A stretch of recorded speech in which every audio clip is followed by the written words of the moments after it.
All right, well, welcome everyone. I think we're beginning right now. So the clock is ticking. So we have 20 minutes to talk about Israel and Africa. So first of all, I want to thank the organizer of the conference for giving me a chance to talk about this topic. It's often overlooked, not only. Thank you. Not only thankful for the opportunity to talk about this topic even if in an abbreviated way. And yesterday we had the privilege of hearing Chaim Taib talk about the necessity of Israeli engagement in Africa and of realizing translating the potential in the future into the present and into reality.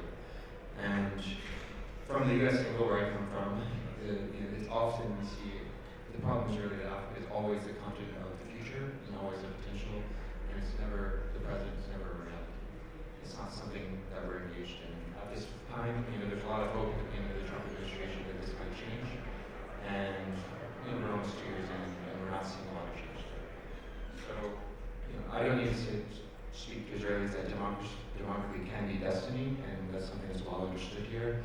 I won't rehearse a lot of the statistics that I talked about last night, but right now we're talking about 1.6 billion in Africa, moving to double that by 2050, and maybe 4 billion by the end of the century. Also, when we talk about economic terms, GDP is something like 3 trillion right now, could be 10 times that by the middle of the century. Right now, Israel's engagement is about the same as the United States when we're talking about the percentage of total Israeli trade in Africa. It's about 1 to 2% of estimates. That's about the same as the United States. So one of the questions we'll try to discuss in the minutes remaining to us, or to try to get into, is what can Israel do to increase that percentage? How is it going to avoid kind of the American pattern of just always pushing off Africa to be the continent of the future and not the continent of the present? So we have a distinguished panel here of two experts, which and we have Shiri Fein-Grossman from the Israel-Africa Relations, and we also have Greg Gonzalez from the Master Chairman of South African Science Federation. We also have Mr. Charles Jacob from the Africa Jewish Alliance, and of course the security expert Amir Khan. So the first question I pose to this group is, we heard some overview yesterday from Chaim Taib about the importance of some statistics and the growth that's projected in Africa. But Israel's been engaged in African nations for quite some time, and I think we could look at some of the history of that engagement briefly and talk about what are some lessons applicable from that engagement in the past to current circumstances. So with that, I'll begin with Shiri, and then we'll move to Craig, Mikhail, and last with Charles. Shiri? Thank you, Nicholas. So for those who don't know me, Shiri Fein-Grossman, I'm the CEO of the newly established Israel-Africa Relations Institute, founded by Chaim Taib. I have a national security background for 11 years in the Israel's National Security Council, and also worked at our crowd, an investment platform. And the institute was founded a couple of years ago. The history of Israel-Africa relations can be, like we say in the Army, divided into 3. We have the period of the honeymoon period, which was the partnership period, right with the establishment of Israel in the 50s and 60s, led by David Ben-Gurion and Golda Meir. Golda Meir, in her memoirs, said that, I know the cynics will say that we came to Africa for the 54 countries in the UN, the 24 countries. And yes, that's one of the reasons we came, but the main reason was to share our experience as a newly formed country that was established, to share it with all these young countries. And by 1967, a third of Israel's diplomatic missions were in Africa. And then came a period in '73 with the heightened tension of the Arab boycott and the Israeli-Arab conflict, that we see a period of separation. And most of the countries that we were in very good relations with actually cut off ties with Israel, and that was until the 90s, where we had the Madrid conference. And then, ever since then, we have our re-engagement and shared interest, pragmatic relationship, which we have with most of African countries, mainly the north of Africa is and some of the Sahel countries are the ones we don't have relations with. We have around 14 embassies. Netanyahu in about 2016, 2017 talked about the era of Israel coming back to Africa. I think the most important thing to take now, and Chaim spoke about it yesterday, is it's not an empty field anymore. Turkey's there, Iran is there, Qatar, all our friends, Emiratis as well, that they are our friends, or there are things that we can do. Chinese, obviously, everybody talks about the Chinese influence over Africa and the debt that most countries in Africa are into. So what does Israel have? What's his strategy? What's his vision? That's something we're trying to engage in with decision makers to build and make it long lasting. Thank you, Shiri. Craig, would you mind talking about a little bit of the South African experience? Good afternoon, everybody. Privileged to be on this panel and to address you all. Thank you. Let me start by saying, please accept my sincere apologies for the country that I come from. I know the pain that South Africa has caused Israel, and I want you to know that there are 50,000 Jews that live at the tip of Africa, and we fight and we stand side by side with you, and we are not representative of the government. So I want to start and share with you guys that South Africa has been a warning sign, and it offers an important lesson in understanding any future relationships between Israel and Africa. I think what we're witnessing is not simply a disagreement over foreign policy in South Africa. It's a case study of what happens when anti-Israel activism evolves into state policy. And I think it's critical that we're aware of this. Over time, hostility towards Israel has moved beyond protests. It's become embedded in government policy, in diplomatic initiatives, in civil society organizations, legal campaigns, anti-Israel discourse. And the ICJ case did not emerge overnight. This is something that has been a culmination of years of political and ideological groundwork that has laid the basis for this terrible attack on Israel. Important to understand that many of these anti-Israel tactics and narratives that have been spread globally started and were incubated in South Africa. The 2001 Durban conference that we've all heard of multiple times over the course of this conference was the start of modern anti-Israel movement. The apartheid label, BDS, activism, lawfare against Israel, all of these have been a significant attempt laid down in South Africa long before they became mainstream in the rest of the world. South Africa has played a central role in this anti-Israel warfare, and a lot of this success and narrative was born out of an interesting reason. I think that South Africa for decades enjoyed enormous moral authority in the world as a result of our successful transition from an actual real apartheid into a real democracy. And this created some kind of halo effect in the South African government, where they became the moral authority in the world against anti-apartheid. And sadly, this has been transferred directly into the Israel experience. And I think that we need to be very aware of what South Africa has done as an incubator of this hate, and we need to understand that as a lens in how Israel worked with South Africa. Just to close, and I know we're short of time, I want to say that I do believe that the current South African government is on its way out. They are losing power every single day.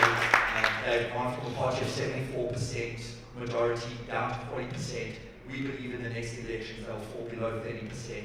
They are on their way out, and Baruch Hashem, that will open up the doors for Israel to re-engage with South Africa and do some of the amazing things only Israel can do. Thank you. Thank you. Comments about East Africa, Horn of Africa, and some of the lessons we can learn from Israel's engagement there. So I would like to emphasize about one region in Africa that poses an immediate threat to Israel, and that is the Horn of Africa. It is composed of a few countries that are in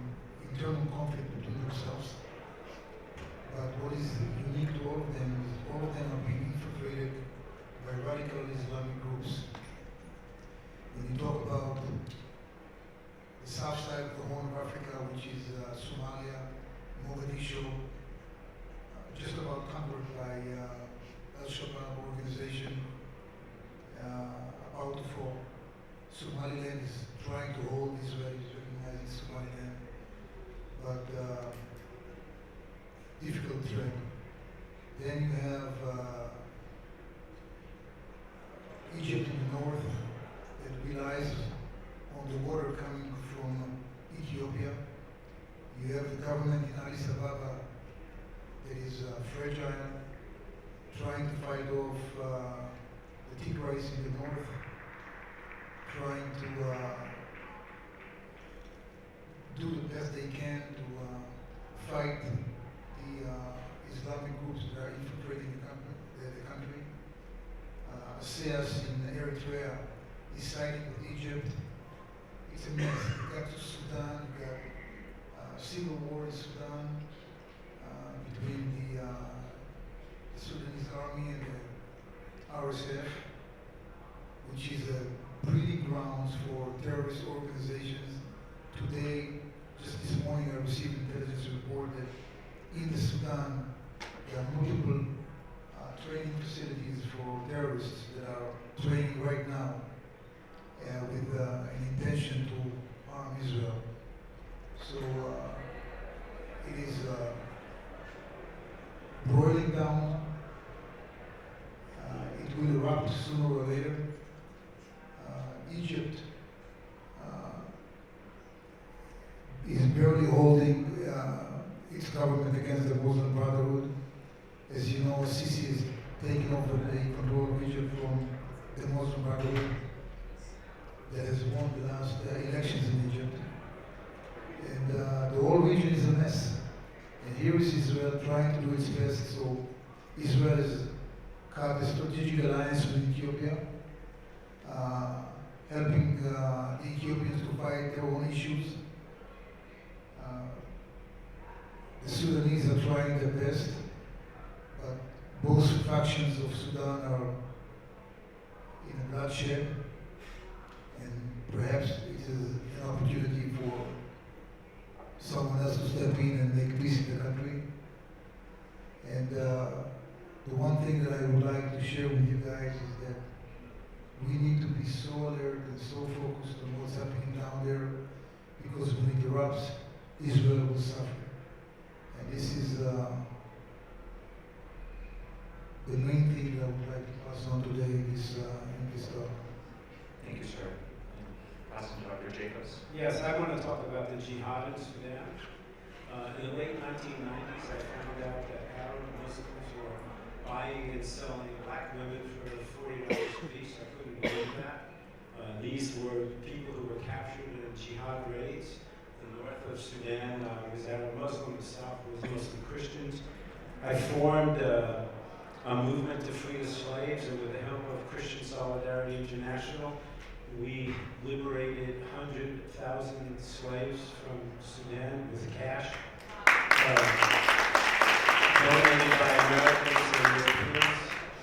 Israel only recently let it be known that in the 1970s, it let the Mossad help the South Sudanese, the Dinka tribe mostly, arm them and train them to fight against the jihadists. And I only met the man, the Mossad guy who lives here in Israel, David Ben Uziel, who was the hero at the time and who was the leader of that movement. So we have to know that, first of all, Israel has had a history of helping African Christians against the jihad. It's very important that we know that, now especially. So on October 7th, my daughter, who lives in Tel Aviv, called me in Boston and told me what happened. And I knew immediately what that was because I had been in Sudan and I had spoken to the slaves who were liberated. And they told me that what had happened to them was that there were, to the screams of Allah Akbar, jihadists raided their villages, slaughtered the men, and captured them, tortured them, and then captured the women and children, the women and girls, as sex slaves and hostages. Today, the jihad has spread to 18 African countries. Each one of them has their own Hamas version, and you most probably know mostly about Nigeria, whose Hamas name is Fulani and Boko Haram. And there have been 150,000 Nigerian Christians killed by jihadists over the last decade. Churches are burned, often with people inside them.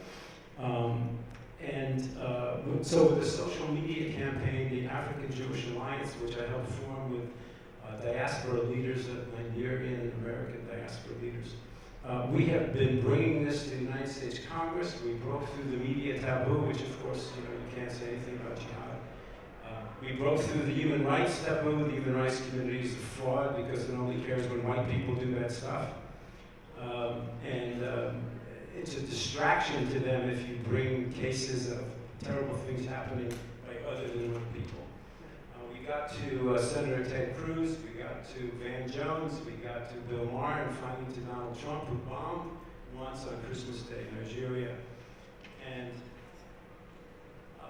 I just want to say that we Jews and Israelis have a duty, a moral duty, to stand by our brothers and sisters in Africa who are Christians. The Pew studies show that Africa will be the place where there'll be most Christians in the world very soon. And those Christians are Bible-believing, Jewish-loving, Israeli-loving Zionists.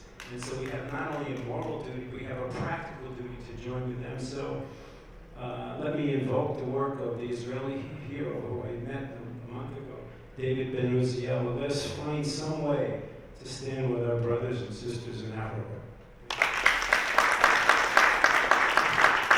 So we spoke briefly at the beginning about the demographic trends. We're looking at something like 4 billion Africans by the end of this century, potentially.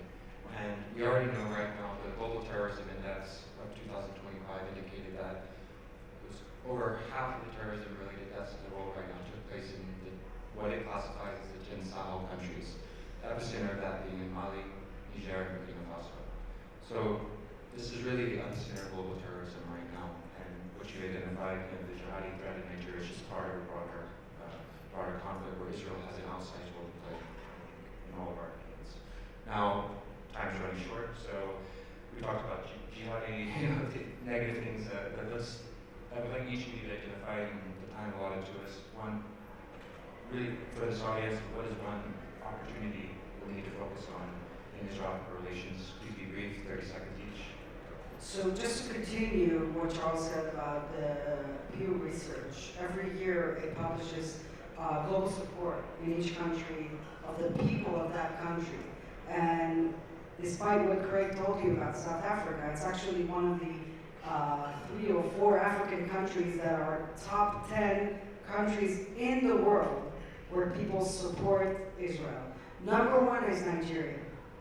In the world, it's number 1 in the world that supports Israel. Look it up.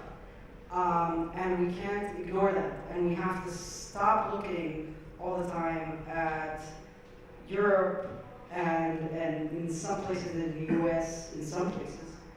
And we have to start looking elsewhere, especially in Africa. And the potential is huge because of the people and there's such a shared value of innovation from difficulty, of finding solutions to the basic problems, and that is huge for Israel. It's huge for Africa. So if it's the number 1 country supporting Israel, just the population of that country right now is about 250 million people, forecasted to outpace the United States by the middle of this century, potentially over 700 million by the end of this century.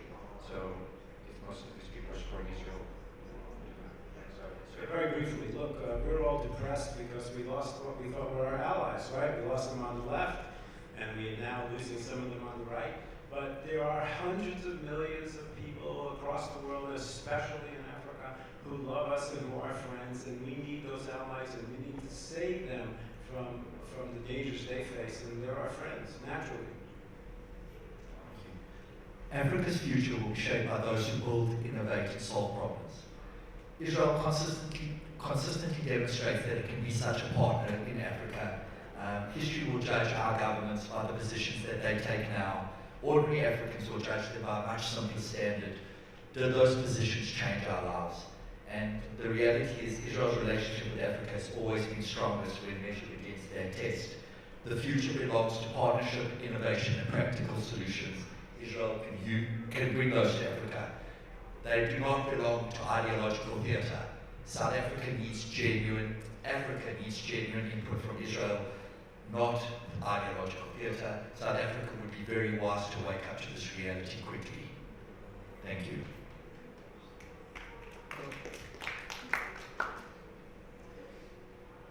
Speaking about Africa as a continent is something beyond my ability to comprehend.